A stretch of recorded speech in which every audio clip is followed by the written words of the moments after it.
ఎన్నికల్లో ఓటమి తర్వాత ఆ సీనియర్ నాయకుడు మళ్ళీ ఆ నియోజకవర్గం వైపు కన్నెత్తి కూడా చూడలేదు.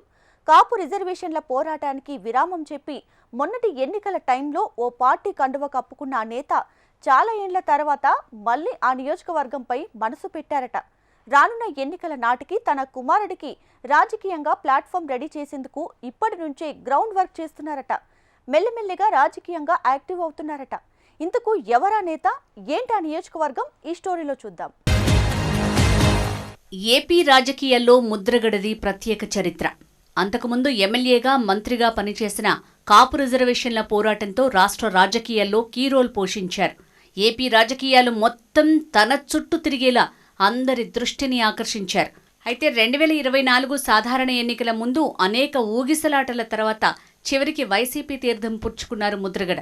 వైసీపీ ఓడిపోతే తన పేరు చివరన రెడ్డి అని చేర్చుకుంటానంటూ శపథం చేసి వార్తల్లో నిలిచారు.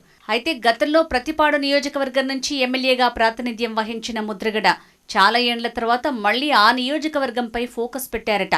తన కొడుకు గెలుపు కోసం ఇప్పటి నుంచే యాక్టివ్ పాలిటిక్స్ మొదలుపెట్టేశారట. కాకినాడ జిల్లా ప్రతిపాడు నియోజకవర్గం ఆవిర్భావం నుంచి ఆ 3 కుటుంబాలదే అక్కడ హవా. రాష్ట్రంలో ఏ పార్టీ అధికారంలో ఉన్నా ఆ 3 కుటుంబాలకు చెందిన నాయకులు మాత్రమే ఎన్నికల బరిలో దిగుతారు. పర్వత కుటుంబం, ముద్రగడ కుటుంబం, వరుపుల ఫ్యామిలీలు మాత్రమే నియోజకవర్గ రాజకీయాలను శాసిస్తారు. ఏ పార్టీలో ఉన్నా ఈ 3 ఫ్యామిలీల కుటుంబ సభ్యులను తప్ప బయట వ్యక్తులకు ఈ నియోజకవర్గంలో విజయం వరించలేదు అంటే రాజకీయాలు ఈ నియోజకవర్గంలో ఏ స్థాయిలో ఉన్నాయో అర్థం చేసుకోవచ్చు. ముద్రగడ పద్మనాభం తండ్రి ముద్రగడ వీర రాఘవరావు 1962 మరియు 1967లో 2 సార్లు ప్రతిపాడు నియోజకవర్గంలో స్వతంత్ర అభ్యర్థిగా గెలుపొందారు. అనంతరం తండ్రి రాజకీయ వారసుడిగా 1978 శాసనసభ ఎన్నికల్లో ముద్రగడ పద్మనాభం జనతా పార్టీ అభ్యర్థిగా ప్రతిపాడు నియోజకవర్గం నుంచి ఎన్నికయ్యారు. ఆ విధంగా మొదలైన తన రాజకీయ ప్రస్థానంలో ముద్రగడ పద్మనాభం 3 సార్లు శాసనసభ్యుడిగా, 1 సారి ఎంపీగా, 2 సార్లు రాష్ట్ర మంత్రిగా పనిచేశారు. 1955లో జరిగిన అసెంబ్లీ ఎన్నికల్లో ముద్రగడ ఓడిపోయారు. రాజకీయ నిర్వేదానికి లోనై జన్మలో ప్రతిపాడు నుంచి పోటీ చేయనని ప్రకటించారు. నాటి నుంచి మళ్లీ ప్రతిపాడు వైపు కన్నెత్తి చూడలేదు. 2009 ఎన్నికల్లో ప్రతిపాడు నుంచి కాక కాపు ఓటర్లు అధికంగా గల పిఠాపురం నుంచి పోటీ చేసి ఓడిపోయారు. 2024 ఎన్నికలకు ముందు తన తనయుడు గిరిబాబుతో కలిసి వైసీపీలో చేరారు ముద్రగడ. గతంలో ముద్రగడకు మంచి పట్టున్న ప్రతిపాడు నియోజకవర్గానికి ఇన్ఛార్జిగా గిరిబాబును నియమించింది వైసీపీ అధిష్టానం. దీంతో ముద్రగడ కూడా రంగంలోకి దిగారు.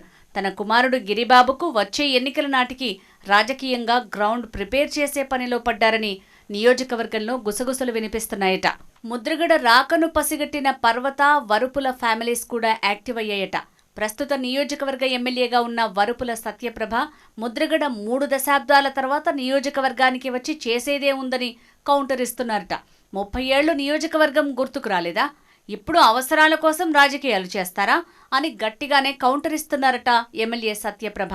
పోటీ కోసం ఒక నియోజకవర్గం కావాలి కాబట్టి ప్రతిపాడు గుర్తుకొచ్చిందా అని ప్రశ్నిస్తున్నారట. ముద్రగడకు ఆరంభంలోనే చెక్ పెట్టేందుకు ఆమె ప్రయత్నం చేస్తున్నారట.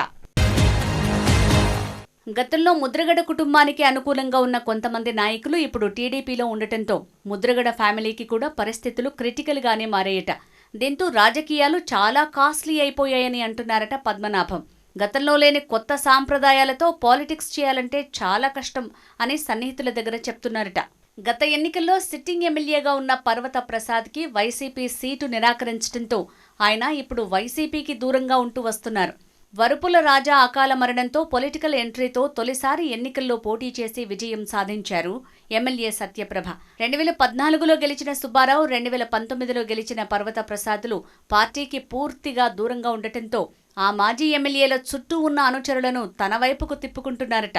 వాళ్లు సైలెంట్ అయిపోయారు కాబట్టి మనం కలిసి పనిచేద్దాం అంటున్నారట ఆ మహిళా ఎమ్మెల్యే. దీంతో ఇటు ముద్రగడ కుటుంబం ప్రతిపాడు నియోజకవర్గంలో రీఎంట్రీతోటి ముద్రగడ కుటుంబానికి, వరుపుల కుటుంబానికి మధ్య పొలిటికల్ వార్ రసవత్తరంగా మారిందట. నియోజకవర్గంలో వచ్చే ఎన్నికల నాటికి బలపడాలని ముద్రగడ అడ్డుకొని తీరుతామంటున్న ఎమ్మెల్యే వ్యాఖ్యలతో నియోజకవర్గంలో రాజకీయాలు ఒక్కసారిగా వేడెక్కాయట.